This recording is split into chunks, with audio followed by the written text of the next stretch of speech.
Chapter 8, Mishnah 4. When a person buys Shemitah produce, the money he pays for the produce takes on Shemitah sanctity. This Mishnah discusses whether the same applies to money paid to a worker to collect Shemitah produce. If someone says to a worker, "Here is this Issar coin for you. Now pick up Shemitah vegetables for me today," his earnings are permitted. That is, the Issar coin does not have Shemitah sanctity, because the money is being paid in exchange for the work and not as payment for the Shemitah produce. However, if someone tells a worker, "Pick Shemitah vegetables for me today for this Issar," his earnings are forbidden. That is, the Issar coin has Shemitah sanctity. By telling the worker to pick vegetables for this Issar, he implies that the Issar is in exchange for the vegetables and not for the labor. The Issar is thus money used to buy Shemitah produce and therefore takes on Shemitah sanctity. Produce or money that has Shemitah sanctity may be used to exchange for or buy other food.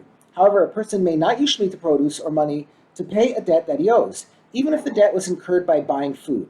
The Mishnah discusses a case that relates to this law.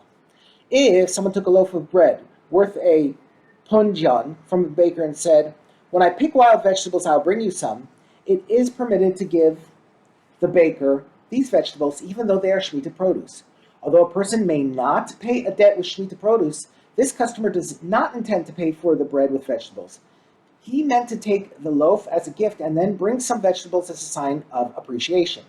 However, if he took the bread from the baker without saying anything about the payment, it is understood that he is buying the bread on credit and plans to pay the baker later. Therefore, he may not pay the baker with Shemitah money or Shemitah produce, because we may not repay a debt with Shemitah money or produce.